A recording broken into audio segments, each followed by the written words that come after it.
I will call the meeting to order. I'd like to thank the Minister for appearing before the committee and the officials. As is normally the practice, the Minister will have an opening statement and then there will be questions from the various parties with respect to the statement.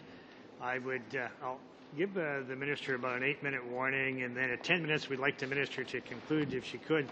The parties are anxious to be sure we can get suitable rounds of questioning in. So if everyone has their earpieces working, we'll then commence with the Minister's presentation. Thank you, Minister, for appearing, and go ahead with your presentation. Merci, Monsieur le Président. Thank you, Mr. Chair. Mr. Chair and members of the committee,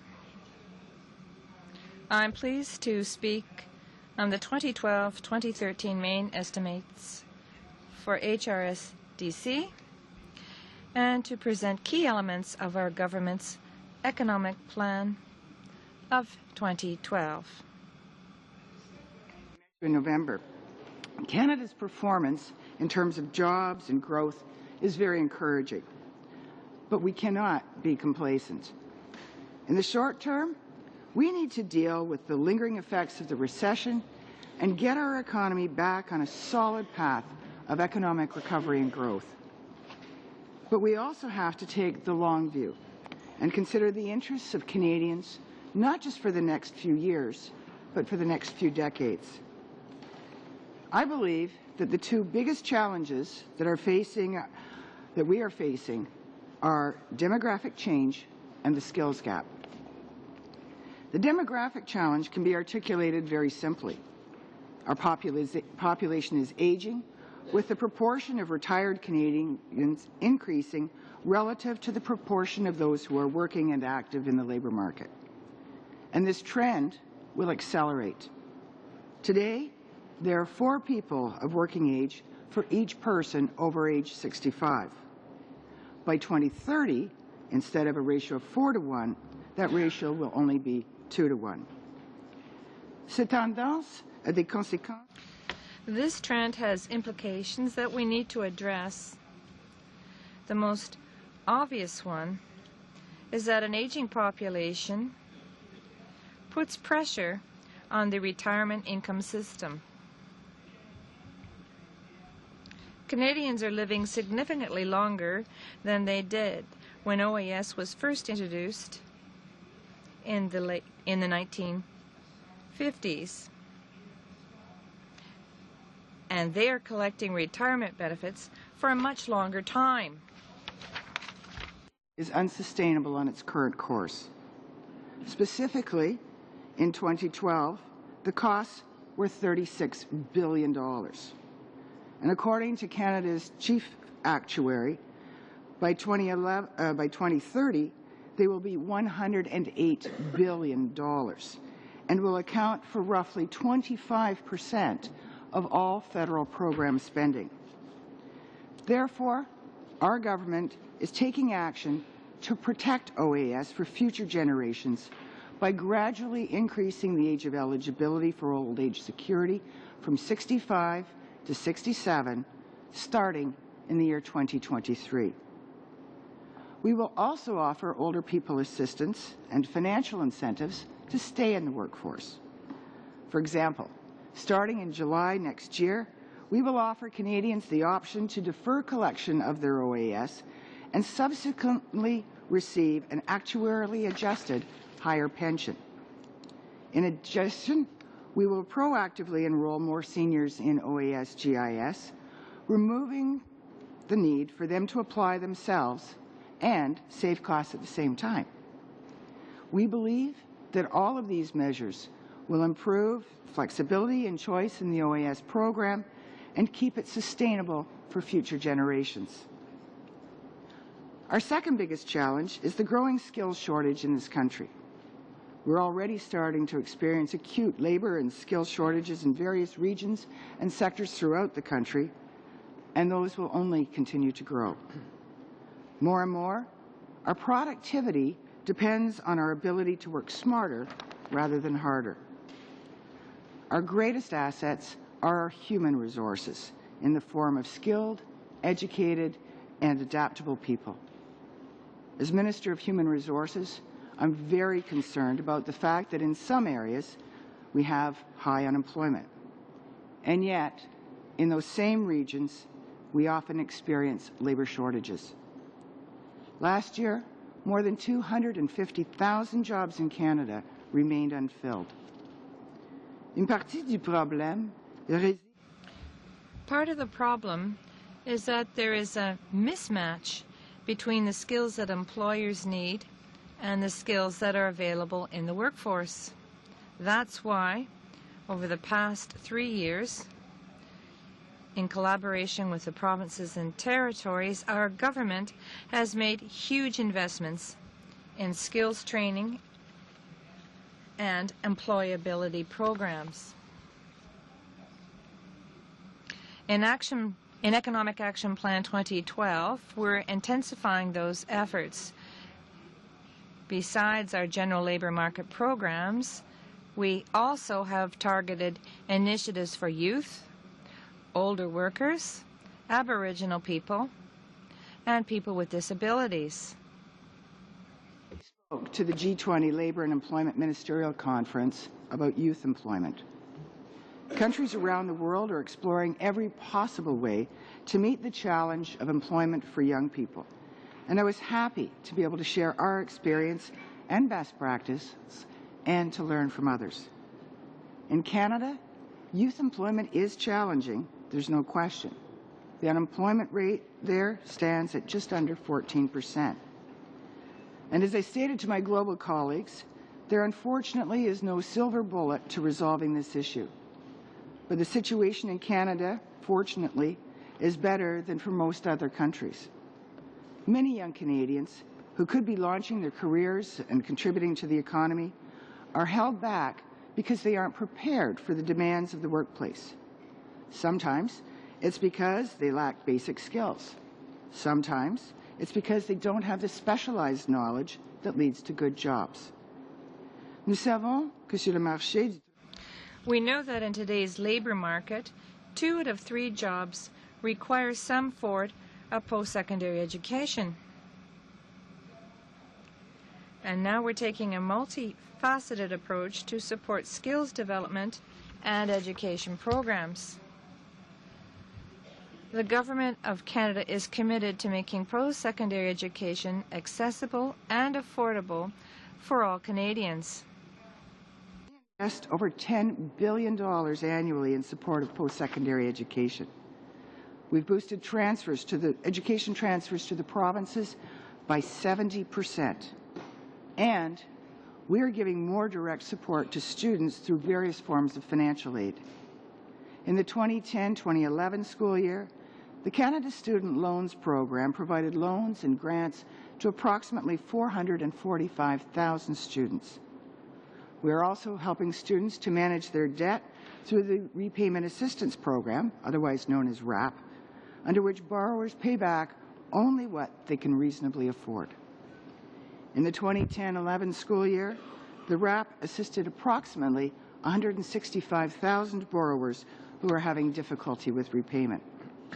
And just recently, we also announced that we are increasing the income eligibility thresholds for part-time student loans and grants. Of course, a degree is not the only ticket to a good job.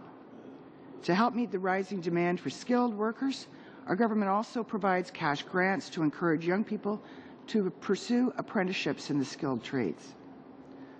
Sometimes, the greatest obstacle facing a young person getting a job is simply a lack of experience. And that's why, in EAP 2012, we're also reinvesting in a youth employment strategy which helps young Canadians prepare for the labour market and get that all-important first job. Notre objectif consiste. Our goal is to get as many Canadians working as possible. And if they lose their jobs, we want to get them back to work as quickly as possible. That Canadians are always better off working than not. EAP 2012 has introduced new measures to make the employment insurance program more efficient and more effective for Canadians.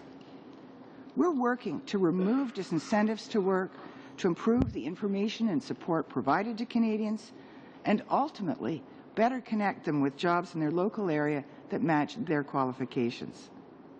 The changes being introduced to EI are not about forcing people to move. They're not about attacking certain regions of the country. The changes are about improving a federal system so that Canadians better understand the expectations of them while on EI.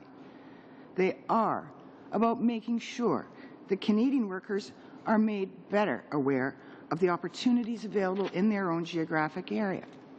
And ladies and gentlemen, they are about helping ensure that employers have better access to available Canadian workers before hiring temporary foreign workers.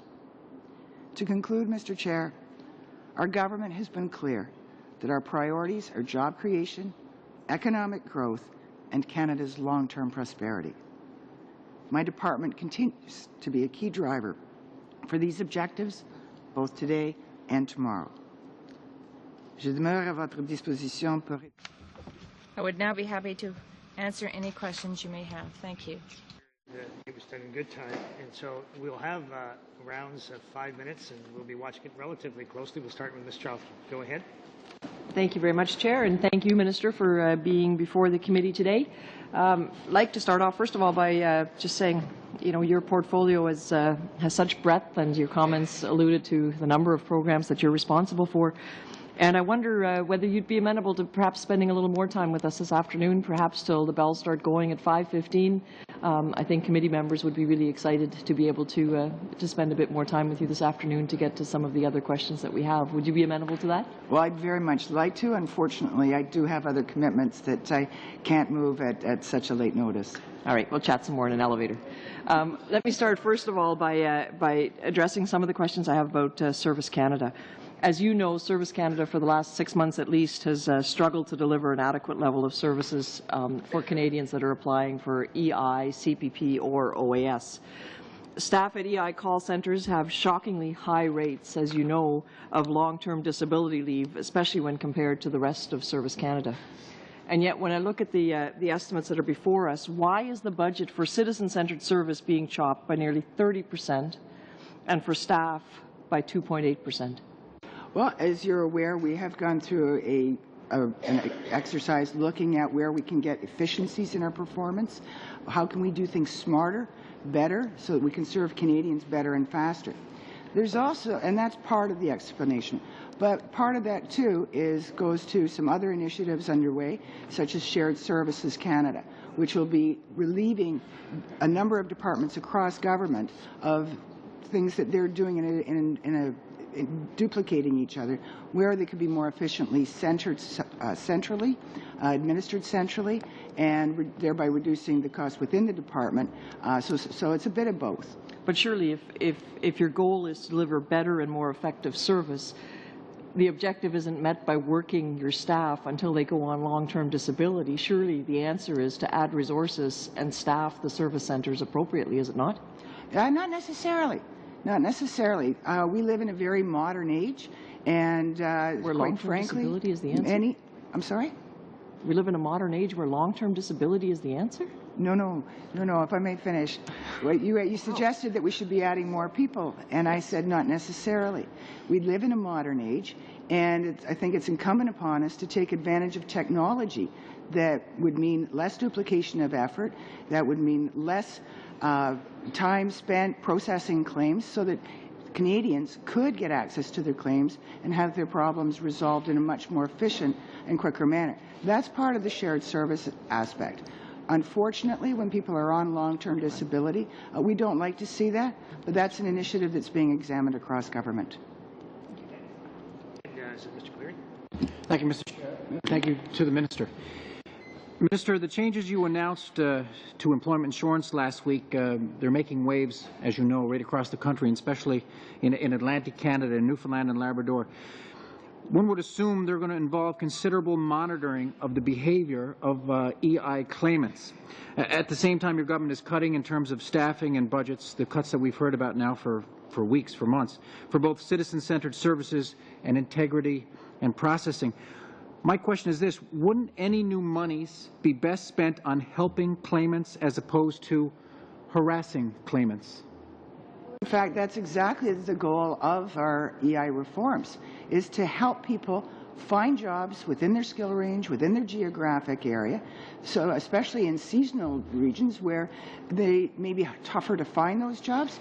We're also making changes to the system that remove barriers and things that discourage people from working part-time in the off-season. And it's because we want to make sure that Canadians have every opportunity to get connected with jobs that will make them and their families better off. We think that's a good idea. Right now, there exist within the system things that really do discourage people and are not, shall we say, conducive to improving the standard of living of those families. We're working to fix that. Minister, where exactly do you expect people in rural areas of Canada, specifically Outport, Newfoundland, for example, to find alternate employment? They live sometimes hours away from bigger centers. Where do you expect them to find that work? Well, Larry, and your time is just about up, but I'll let the Minister continue to answer that question. Well, we're quite aware of situations like that, and that's why each of these cases will be looked at on the basis of fairness and reasonableness, based on individual circumstances and local labor market conditions.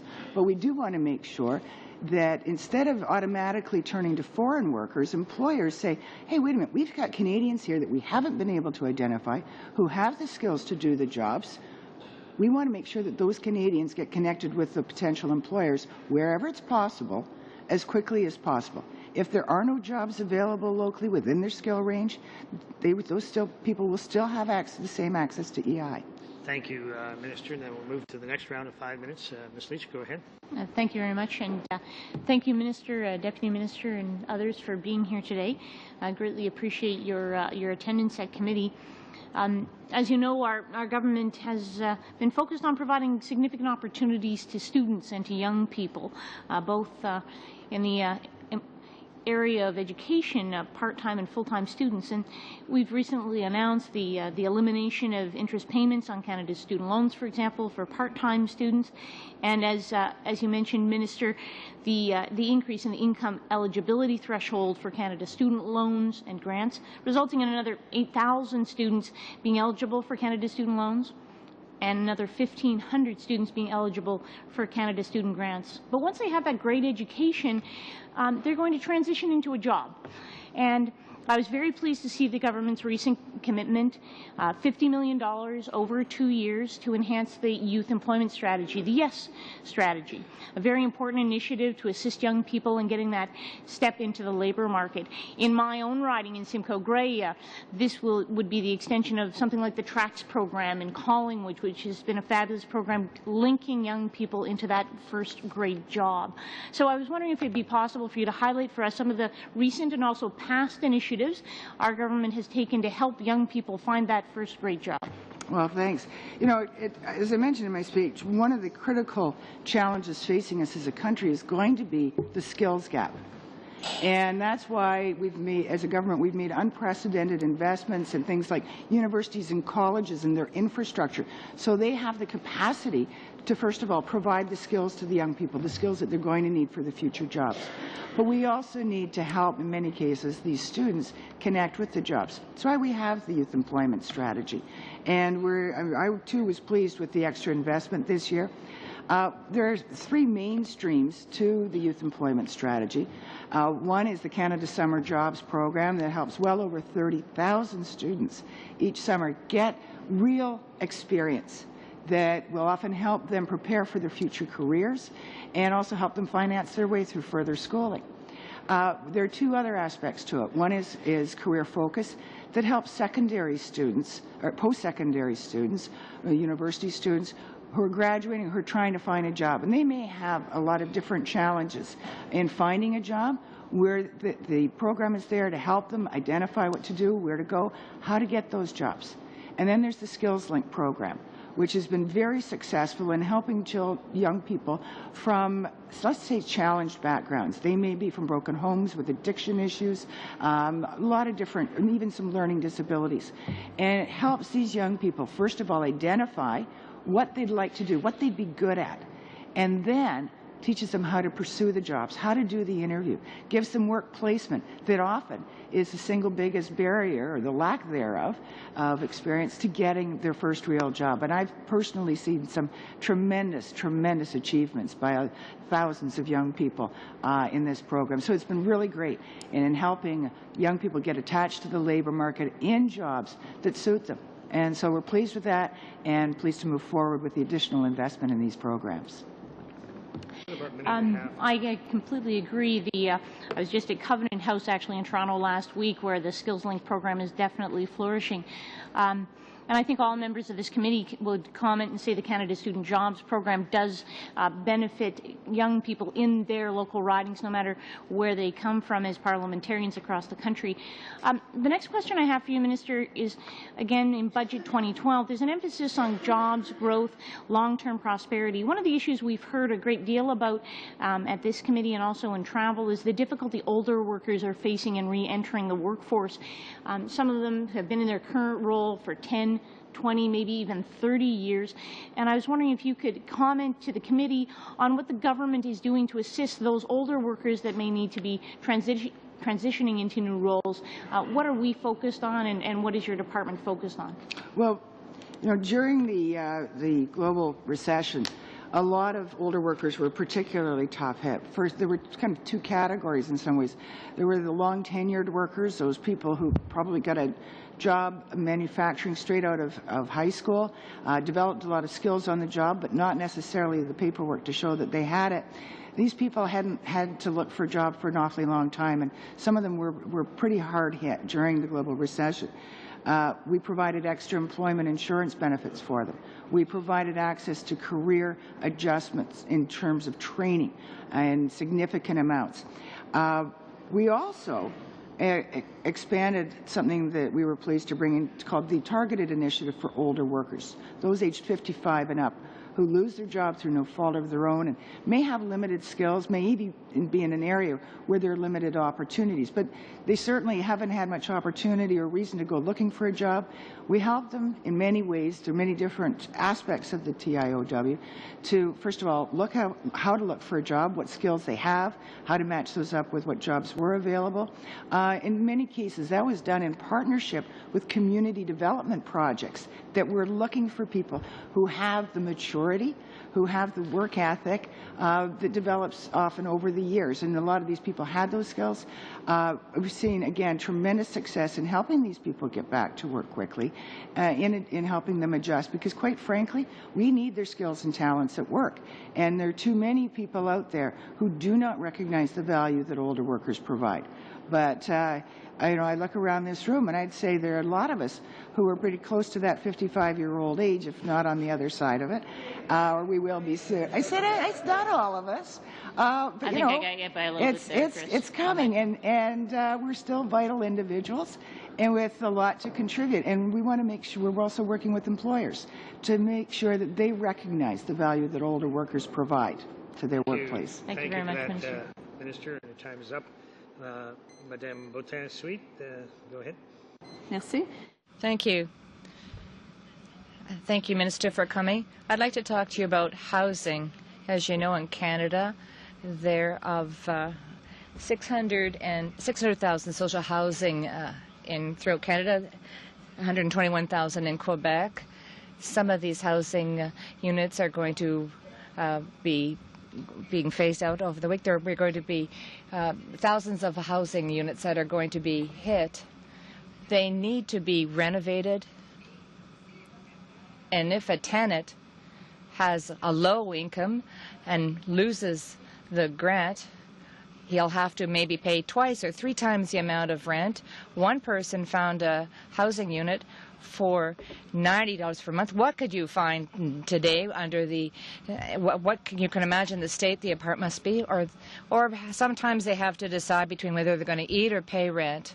So in your main estimates, You said that there will be $20.6 million that will be saved with the expiration of these agreements. Does that mean that your department does not intend to renew these agreements?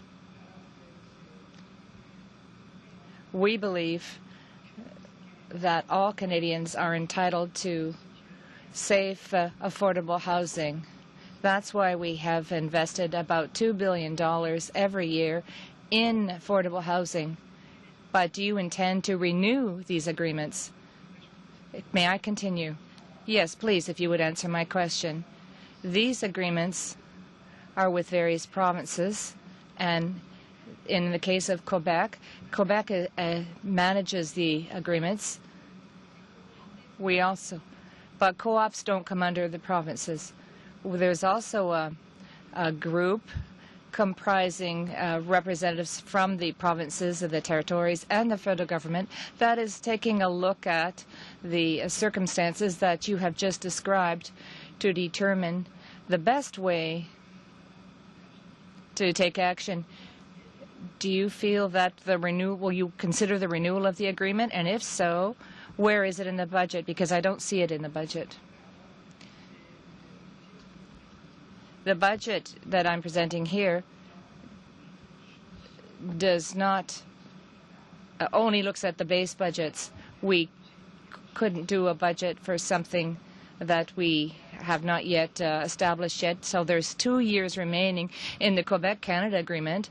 That's why we have this group with representatives from the 2 levels of government to take a look at what we need to do in the future. And the agreements with the province, there are agreements with the provinces, but there are also federal agreements with co-ops. Will these agreements be renewed? And here I refer to the CMHL. I'll turn the floor over to Mrs. Karen Kinsley, who is president of CMHC. You talked about some agreements that were about to expire. And as the minister mentioned, there is a task force that is currently looking at the situation. For the time being, it's not clear whether all of the projects are in the same state. Some projects are in good shape, others require work. So we're going to be discussing the situation with both the provinces and the territories. We have this task force, so this will be an opportunity to look at those projects that need repair work done, as you mentioned, or projects that are viable right now. So for the time being, it is we have not yet completed the work to determine precisely what the situation is for this current portfolio. So this $21.7 million could be used to do that. Is that one possibility? Per year.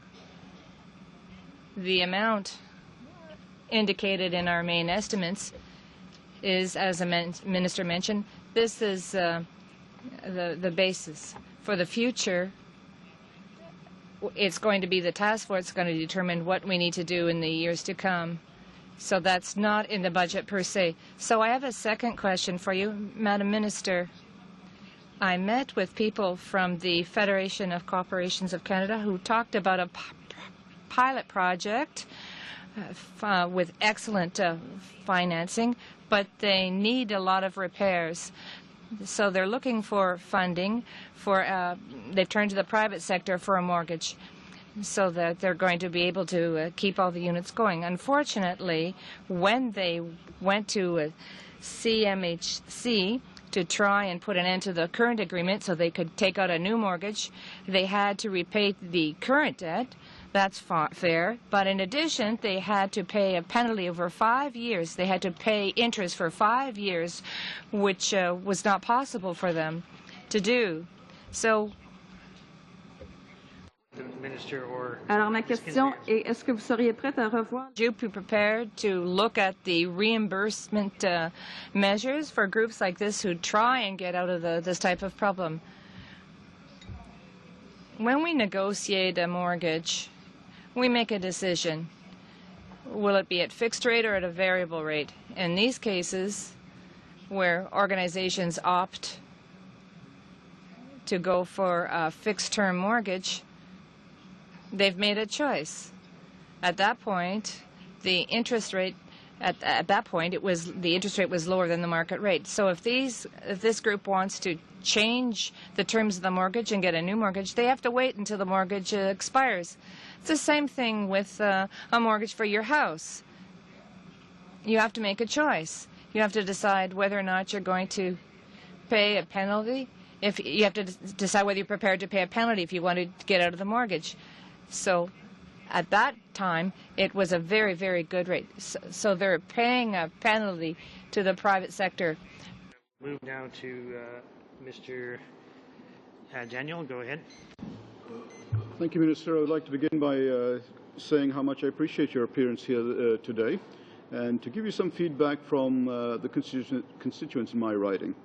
There's been a tremendous amount of positive feedback on our budget, on the government's budget that is delivering on our commitment to jobs, growth and long-term prosperity. And I'm pleased to note that in your budget there are several measures to improve the employment insurance system to help Canadians connect with local jobs in their local economy. As part of the budget, it was announced that there's a new national working while on claim pilot project that was put into place that will help Canadians keep more of what they earn while collecting EI. I think this is a great initiative that will ensure that EI claimants take all the available work while they are receiving benefits. Anytime you encourage people to get back to the labour force and work, it is a good thing. Would you be able to update this committee on what the Working While on Claim pilot project is and how it will ensure Canadians always get better off accepting all available work? Well, thanks. I particularly like the question because this was an announcement made recently. But to put it in context, I met with a number of people who were on employment insurance, and they'd been offered part-time work. And I met with the employers that had often offered it to them. And these people who, EI claimants, basically said, we can't afford to go to work for you. Yes, we'd like to do it. It's, but it costs us to work for you. And that was because the system was set up in such a way that someone who is on EI could earn, by taking part-time work, $75 or 40%, the greater of their claim. And after that, they had to turn back dollar for dollar from their EI every dollar that they earned working on a job. Well, it just didn't pay. It didn't make sense to work beyond that $75 or 40% cap. So people who wanted to work were basically said, your work is worth nothing, and employers couldn't get the help they needed. So a few weeks ago, we introduced this change, which takes effect in August, that says, you know what, if you can find part-time work, we're going to let you keep benefit from that. You're still on EI, but you'll now be allowed to keep 50 cents of every dollar you earned. And if that's for part-time work, that's a good thing. First of all, the family is better off, the worker and his or her family. But secondly, we know that quite often somebody gets a part-time job, that leads to full-time work. And then they're off EI, they're collecting full wages, and that's even better. So you go from EI to working part-time, where you can keep your EI plus, to working, in many cases, full-time. And with the skills and labor shortages that we're experiencing across the country, and that we're expecting to see grow significantly, this is a good way to make sure that work always pays, that people are always better off for putting forth the effort that they actually really want to do. Well, it's certainly an exciting project, and I'm sure that the pilot will expand. But many of the concerns that the constituents raised to me about EI system relate to also the so-called disincentives to work. I know that it has been mentioned in the budget that as part of the Budget Implementation Act, you have made changes to the Best Variable Weeks pilot project. These changes are so positive that Mr. Kuzner has praised them on a national television. Mr. Kuzner, thank you very much for that. Could you please explain how these changes will encourage workers, particularly seasonal workers, to accept all available work, as well as how it will bring fairness to the calculation of weekly benefits on a national level?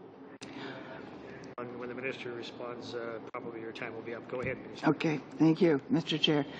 Well, for many years there's been a program called the Best 14 Weeks. And it was a pilot project that was run in 25 of the 58 EI regions across the country. And as I say, it was a number of years ago. And what it said was basically, okay, it's when areas of high unemployment where it's difficult to find a job, instead of taking your average wage, we're just going to take it from the best 14 weeks that you worked. One of the problems was that if you worked extra beyond that, it started to bring you down a bit. So that was a problem. But the other thing that we found was in those regions where the pilot project was running, when they started the pilot project, they might have been at 13, 14% unemployment.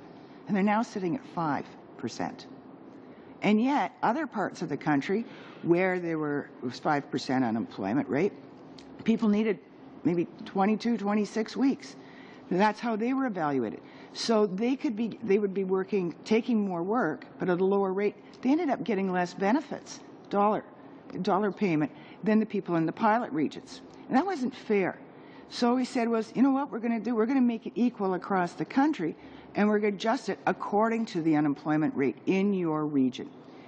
So that now, if you get two parts of the country where the unemployment rate is the same, somebody has the same job experience, they're actually going to get the same benefits. But we're also going to make sure that it does vary according to our belief that when an unemployment rate in an area is low, it's easier for people to find work, so it makes it harder to qualify for EI. They have less need for it because there's more opportunity for them to be working. So it's going to vary directly with that, which I think is fair. In areas where it's tough to find another job, the unemployment rate is high, then the number of weeks required to determine your benefit rate will be lower in recognition of those differences that exist between different regions. Thank you, Minister. And Mr. Cusner, you might want to start with the comment attributed to you or not. Yeah, no, I'm okay with it. I'm going to make a deal with the Minister. I'm going to say 3 nice things about her, and then she can keep her answers short, and I can get all my questions in. How about that? That's a good deal. As Joe had said, certainly the 2 actions, the best 14 weeks, although, and it's politics, I understand that. You sort of would lead us to believe that you invented this program a couple of weeks ago. The fact is there were Liberal pilot projects, the best 14 weeks, and or working while on claim, and you guys have enhanced that program. So I want to tell the truth on this stuff and recognize that you've enhanced it, and they're important programs, and I want to recognize that. And so that's two goodies, Joe. The third one being is the principle of what you're doing with the EI alerts. The principle is sound, and I think it's targeted at probably a large portion of EI recipients. But this is sort of where it falls short. Households that make under $30,000 a year. In 2010, 40% of those households had no access to Internet. There was a figure that HRDC used to make available that they no longer make available, and that's the annual household income for unemployed. We couldn't get that figure, but that would be a worthwhile figure. You don't know that figure, do you, Minister? No, I'm sorry. No, and I wouldn't expect you to know that. But anyway, that's an important figure, and if we could get that from your officials, that'd be a worthwhile figure. But then you look at the next bracket, $30,000 to $50,000 a year in household income. Only 25%. There's 25% that don't have access to the internet.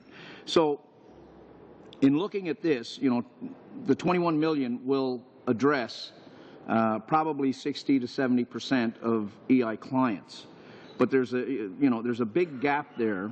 There's probably 400,000 EI recipients that wouldn't have access to the internet. So my question is, and with cutting cap sites that were really accessed by those that would need those services, how are we going to reach those people? Well, first of all, I do acknowledge that the Liberals did bring in those programs. despite the opposition that we faced from the Liberals during the recession about sticking with the variable entry requirements, we believe that it is a responsible program.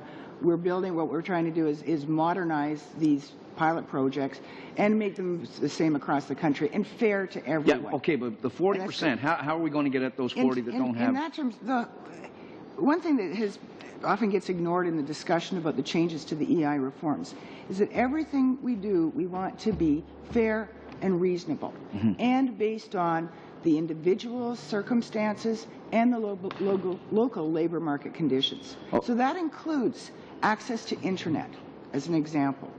We are aware that not everybody has it, although we do have. Okay, so at least if this, over 80% do sign up. With great respect, Minister, I only got about 3 minutes left. EI via the internet. Yeah, so I got about 3 minutes left here. So 2, okay.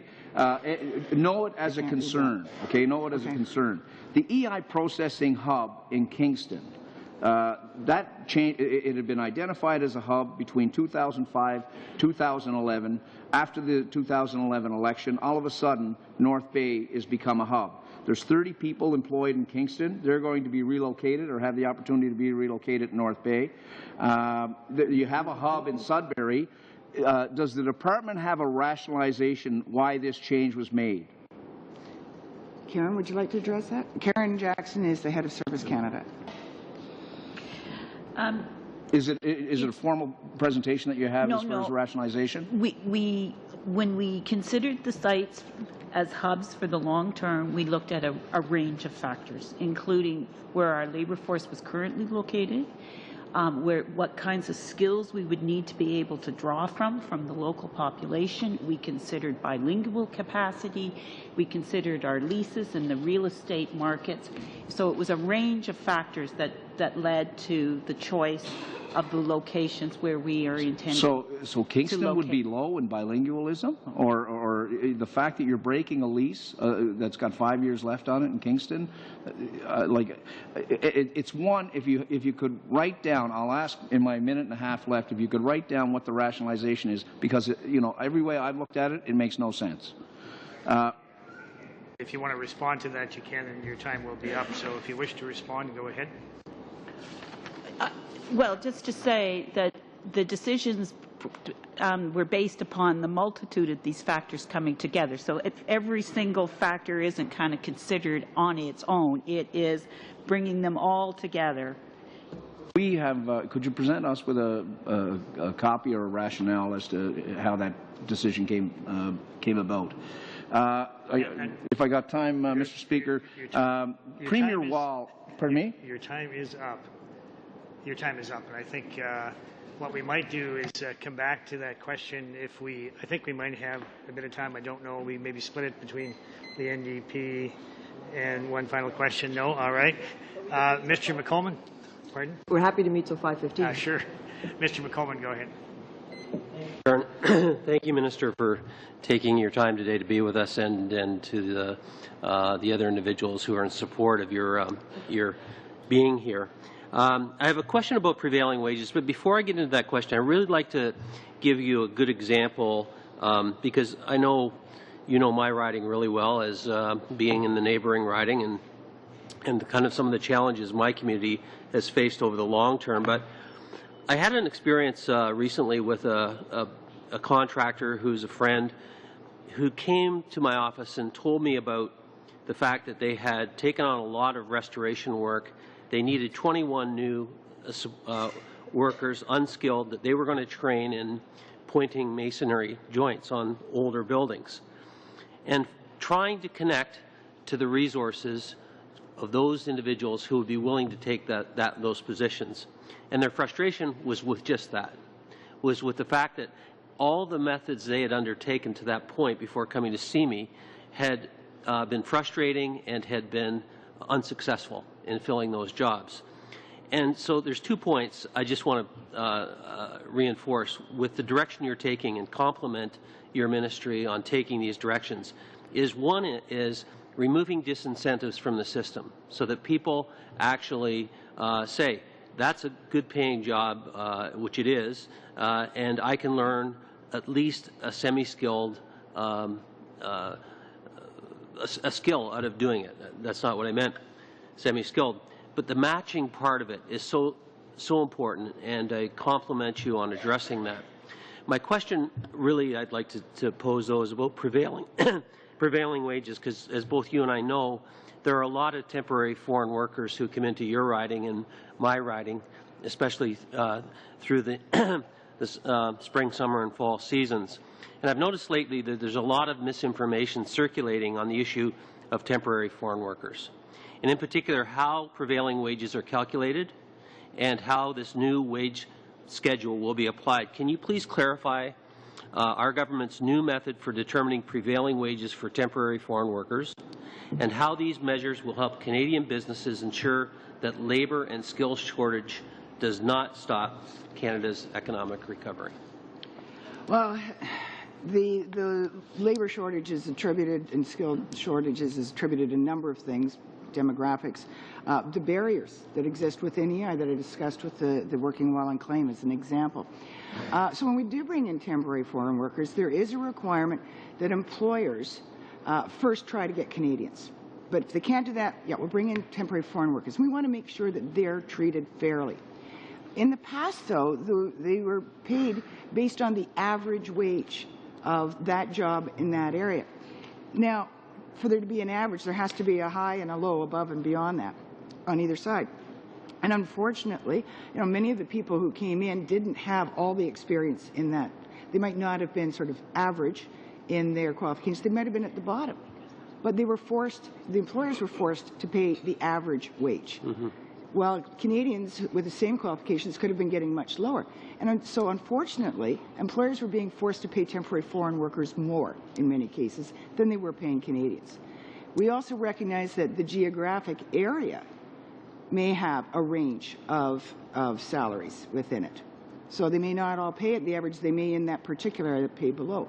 So we build in some flexibility to say that if employers are bringing in temporary foreign workers, they have the discretion to pay up to 5% less for unskilled workers, or up to 15% for skilled workers, but only if Canadians are in that same pay rate.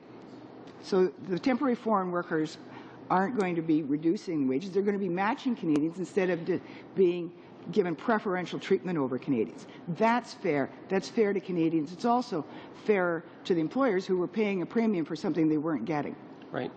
And in shaping the temporary foreign workers in this wage scheme, obviously,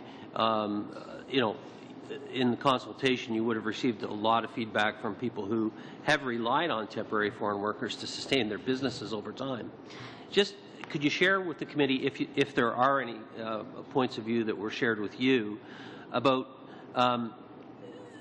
as these changes to EI, and I'm not only talking about this particular change I've asked you about, but other changes to EI that would incent people to take those jobs, Canadians to take some of those jobs, are during your consultation process, is some of the feedback you've gotten from those business people that are operating in the agribusiness in your riding and my riding and many others across Canada, are they giving you solutions to that issue, that there are Canadians out there that could be performing these jobs, but they're not taking them for some reason, and we need to do a better job through EI to make sure that they have first dibs on those jobs? Thank you, Mr.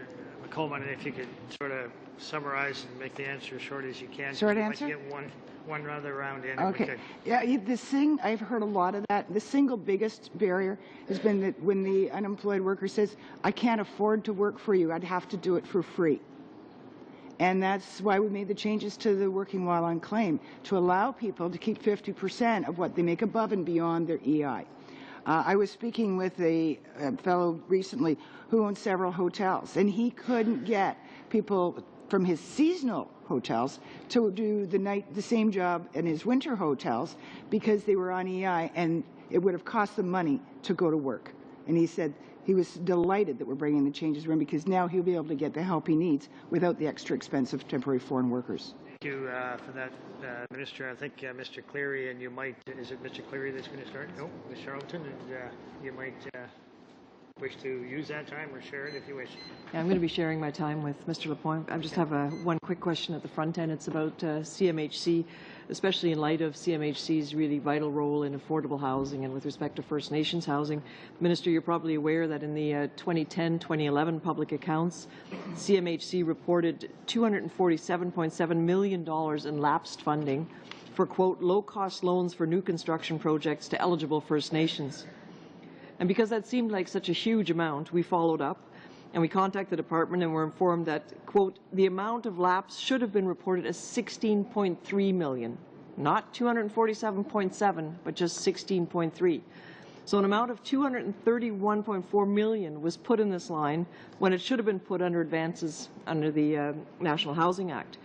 So there's a $250 million error there. And then we followed up with another question, and CMHC responded that they'd made another error 2 pages later, and this time putting another $208 million in the wrong line. Now, given the role that CMHC plays in programs that are really vital to Canadians, I wonder if you just want to make a comment about how we can have any kind of confidence in how CMHC is managing a portfolio that's literally worth hundreds of billions of dollars. Well, the CMHC does play a significant role in our economy, and as you say, hundreds of billions of dollars. Those two situations where the numbers were misreported are very unfortunate. Steps have been taken through the procedures within CMHC to ensure that that does not happen again, because it is not acceptable. For any more detail, Karen, would you like to add anything? I can say that those both those numbers are actually the same issue. It was misclassification from one category to the other, and this is in non-budgetary funding, so these are loans and advances that are made to these groups. So the non-budgetary total was correct in total, but we had misclassified between two lines, and as the Minister said, we regret and accept our error and have put procedural improvements in place to ensure those classification errors do not happen going forward. I'd love to follow up, but I'm going to pass the chair. Go ahead. Madam Minister, I find your conclusions quite presumptuous that employers are not aware of the existence of Canadians under the current Canadian workers under the current system. Are your conclusions based on the fact that the service centres aren't able to do their work properly, or do people simply not understand the local economies? Why do these systems not work? Often, the available positions don't appear in the job banks that's run by my department. And this is the first job site that employers turn to for jobs. The unemployed are not aware of the jobs, not the employers. The employers are looking for Canadian. You said that the employers were not able to find people. There's a big difference here, and that's why we're helping unemployed to identify available positions by providing them with these alerts. I'd like to talk about the rural realities. The employer who has a hardware store knows that employees can't work for 4 months during the winter. They don't hire them at that time simply because if they train them for 1 or 2 months, they'll know that they're going to go to the restaurant, perhaps, because they don't want to spend their whole lives working in the hardware store, in the paint shop. How can you... This is a real loss, therefore, for employers that are in the regional areas. To respond to that answer, and then we'll conclude there. There's some committee business we need to do with respect to the estimates, so when you're done, Minister, that'll be the end of your time. Go ahead. Merci, Monsieur le Président. Thank you. Yes, that can be difficult for some employers, but we also have to think about the workers. In my opinion, all workers would prefer to have full-time positions rather than one on a part-time basis or a seasonal job. So we have to help people find these jobs, and after that we will help the people who want to work on a part-time basis or on a seasonal basis. So it's a whole process, but we have to start with the job search, which will help the employers. Minister, we certainly appreciate you appearing, and the department officials as well. Mr. Chair, j'aurais un point d'ordre avant de terminer la session. Point of order on a motion. There was a language difficulty with a motion that was tabled yesterday. I've just indicated that we're done with the questioning here, and that there was a matter of committee business that we need to deal with, and I'll deal with that. So thank you for coming, and we'll let you disperse, and then we'll deal with what we have before us now.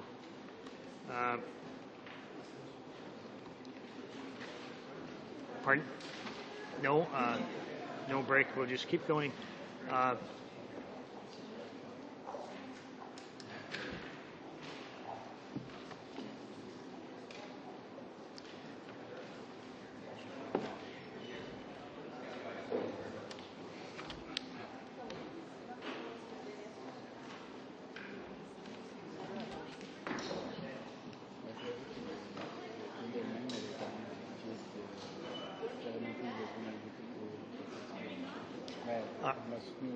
All right. While we're dispersing, we do need to deal with the estimates. But you raised a point of order with respect to your motion.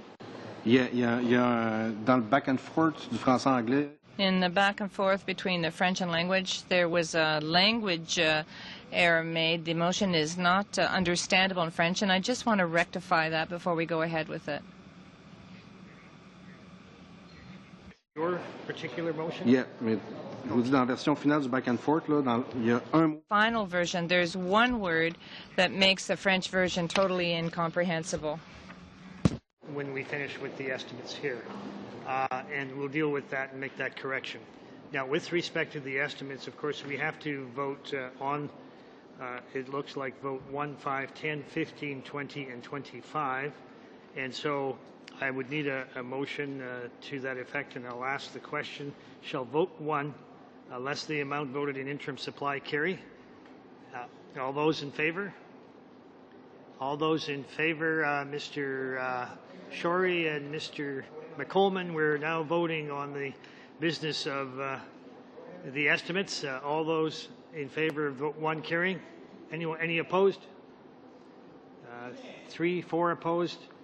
All right, shall vote 5 carry? Opposed? Okay. Shall vote 10 carry? Opposed? Shall vote 15 carry? Opposed? Okay. Shall vote 20 carry? Opposed? Shall vote 25 carry? Opposed? All right. So now you will. Shall I report the main estimates 2012, 2013 to the House? All those in favor? Okay. Opposed? It shall be done in any event. Okay. And by the way, just so you know, I mean, these get deemed to be approved if we didn't approve them here today. And remarkably, as we carried on with questions, and certainly we dealt with what was in the budget implementation bill as well as the EI changes, which are not covered in these main estimates. They will be covered in the subs, but it was far too interesting to have anyone interrupted. Now, with respect to the point of order. Chair, while we're still on this, can I ask for a point of clarification? Because at the last meeting we had said that Minister Raitt wasn't able to be here for today, but Ms. Leach had said that she would come at another time because she was in the Senate today. I know that the estimates have to be reported back on May 31st, but will we still have an opportunity to chat to the Minister in any event, despite the fact that we've reported the estimates back? Is that your understanding from our conversation as well? Did you want to respond to that at this Yes, point? I've spoken to the Minister's office about it, and I've asked them for dates. Okay, good. So you can report back to us. Now back to Monsieur Lapointe. Now the point of order, that's fine. We're still the point of order you had was with respect to your notice of motion, and you wanted a word correction in the French. En français, c'est un mot, mais qui fait qu'on n'arrive pas à comprendre.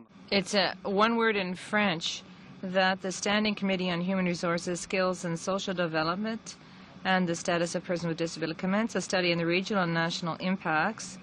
Then we have to put in a comma there, as we did in French, for employers and Canadian workers, comma, on the changes to the employment insurance system. So we have to replace the des changements with du au changement. Otherwise, in French, you don't understand the sentence at all. You don't understand what the object is or the subject. It's confusing. Is there any objection to that happening? Mr. Butt, did you have a comment? Just a question of clarification. I mean, I'm kind of new at this notice of motion stuff, blah, blah, blah. Given the fact that it's been recirculated today with a change in both official languages, would it not then be a notice of motion today that the committee would have to, in other words, it's a notice of motion today, 48 hours, we would deal with it at the next meeting. I know the committee's traveling next week, so would it not be appropriate to deal with this motion when we are back? Like, I don't know how that works, but it seems to me, because it has been changed now in both official languages, it is a new notice of motion as far as I can read it. Therefore, it needs the appropriate notice period before the committee deals with it. So my recommendation would be it not be dealt with until the Monday we're back after the next week when committee is traveling. Just so you're aware, Mr. Buddy, he's not suggesting we deal with the motion right now. He wants to simply amend the French version by adding a word, one word, to make it accord with. Hold on. No, we're not dealing with it today. He just wants to put us on notice that he would like that motion amended, I guess, to include that so that eventually he will raise it, which will be 24 hours or more down the road, because we're not meeting for that length of time in any event because we're on the road. So with that, do we have the consent for that motion to be amended in accordance with the proposed word that you wish to insert? And are we clear on that? Dû au changement au lieu de des changements en anglais. So it'll be dû au changement. And in English, the on the changes, that's okay, but it doesn't work in the French, so you have to add dû au. Le DDES, puis on met dû au. So be taking out the DES and putting dû au changement. I think that's clear enough. And is there anybody opposed to that? If not, we will consider it amended as such, and it will be, when it comes up for debate, it will be debated with that amendment. All right. Anything further? If not, we'll adjourn.